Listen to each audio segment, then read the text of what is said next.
Good morning, children. Welcome back to the another online session of social science. And I, Pallavi Joshi, will be teaching you social science in this week. The chapter which we are going to start today is third chapter of geography, that is mineral and power resources. And children, in this chapter you will read about what are minerals and where do we find them, and furthermore what are they used for. So let's begin the chapter with the definition of mineral. So, minerals are substances that are formed naturally in the earth. They are solid substances that are present in nature and can be made up of one or more elements when combined together. And minerals have some chemical composition also. It means minerals formed naturally without the interference of human beings. They found in the earth which need to be extracted, and minerals are the solid substances and they have some chemical compound which differentiate one mineral from other mineral, and because of the chemical compound which found in minerals we differentiate them as coal, petroleum, natural gas, or gold, silver, diamond. So, the definition of mineral is a naturally occurring substance that has a definite chemical composition, and we cannot imagine our life without the use of mineral, as we use these minerals in our day-to-day life. For example, automobile, bicycle, car, CD, cosmetics, electronics, mobile, solar panel, stationery materials, watch, wind turbine, and many more.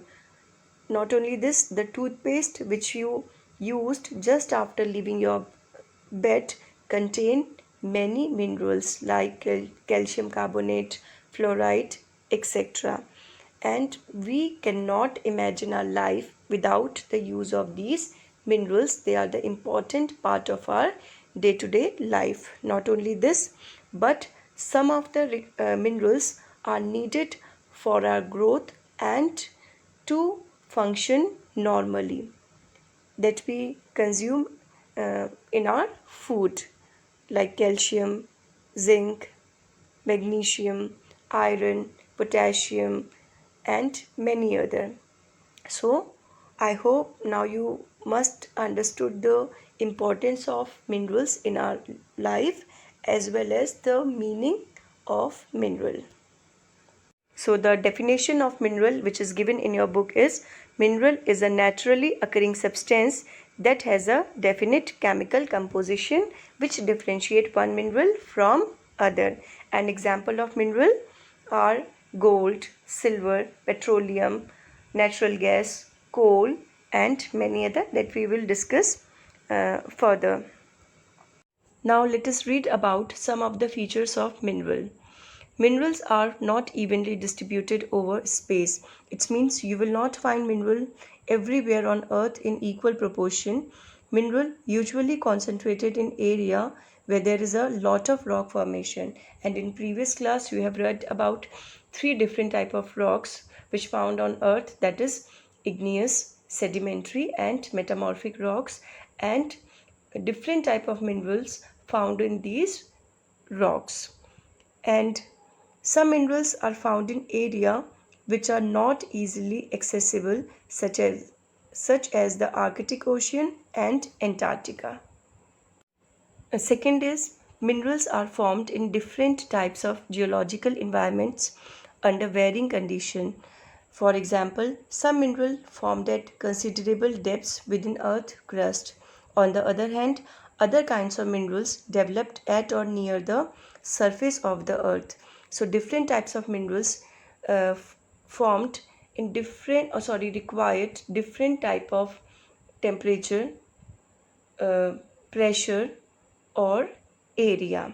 Third, they can be identified on the basis of their physical properties such as color, density, hardness, and chemical property such as solubility. So different minerals have different type of color, density, hardness, and chemical property which differentiate one mineral from other.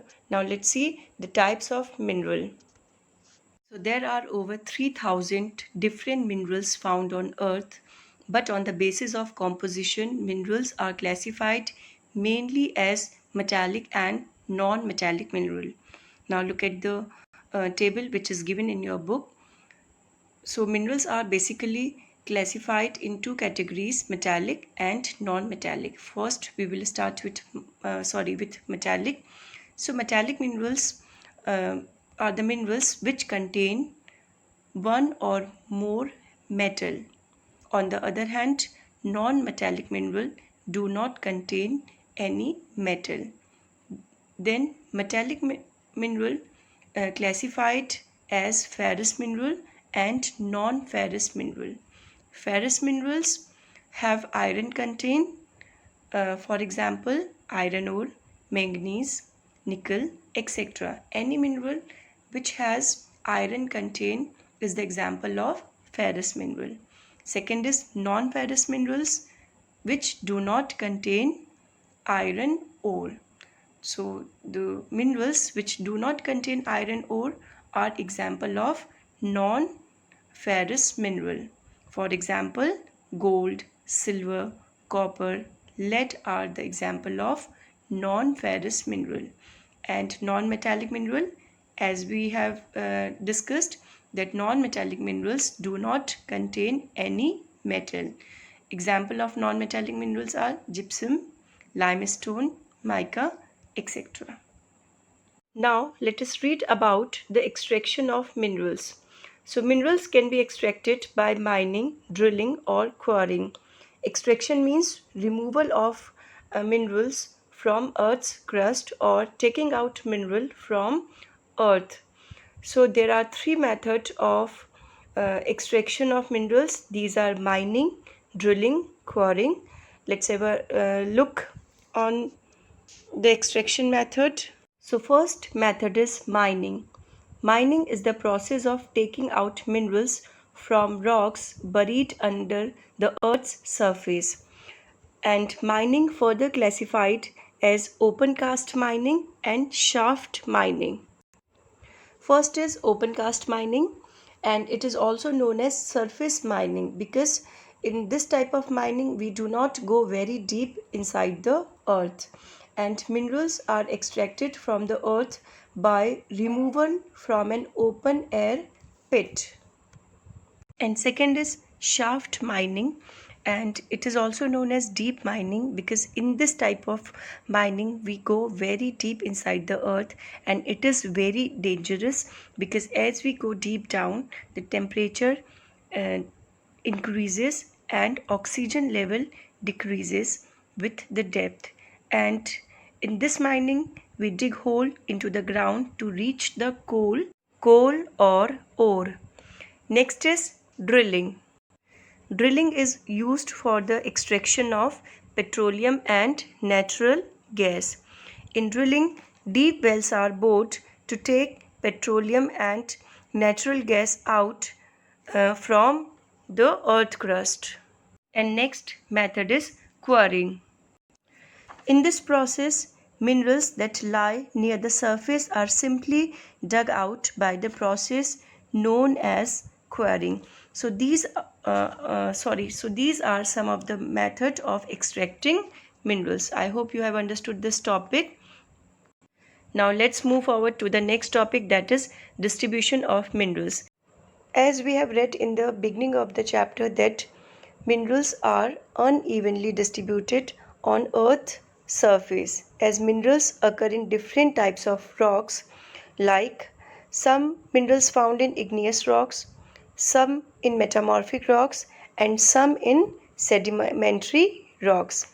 Generally, metallic minerals are found in igneous and metamorphic rocks, and non-metallic mineral mostly found in sedimentary rocks. Now let's have a look how these minerals are distributed over Earth's surface. Let's start with Asia.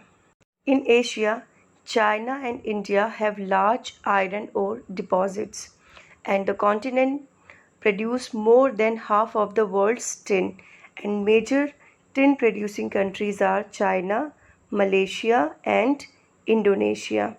Asia also has deposits of manganese, bauxite, nickel, zinc, and copper. Second is Europe. Europe is the leading producer of iron ore in the world. The countries with large deposits of iron ore are Russia, Ukraine, Sweden, and France. Minerals deposit of copper, lead, zinc, manganese, and nickel are found in Eastern Europe and European Russia. Next is North America. The mineral deposits in North America are located in three zones: the Canadian region, north of the Great Lakes, the Appalachian region, and the mountain ranges of the West. Iron ore, nickel, gold, uranium, and copper are mined in the Canadian Shield region, coal in the Appalachian region. Western Cordilleras have vast deposit of copper, lead, zinc, gold, and silver. Next is South America. Brazil is the largest producer of high-grade iron ore in the world. Chile and Peru are leading producers of copper. Brazil and Bolivia are among the largest producers of tin. South America also has large deposits of gold, silver, zinc, chromium, manganese, bauxite, mica, platinum, diamond, etc. Africa is rich in mineral resources. It is the world's largest producer of diamond, gold, and platinum. Next is Australia. Australia is the largest producer of bauxite in the world. It is the leading producer of gold, diamond, iron ore, tin, and nickel. It is also rich in copper, lead, zinc, and manganese. And last is Antarctica. Iron ore, gold, silver, oil are present in Antarctica in commercial quantities. So that was the distribution of different types of minerals which found over the earth's surface. And in next class you will read about the uses of minerals. So children, with this video you will get some question answer also, and that question answer you have to do in the notebook in which you have done your previous work. I hope you have done all the work which was given to you, and be regular with your work. Keep learning all the question answers which you have done in your notebook. So that's all for today's class. Stay home, stay safe. Thank you, class.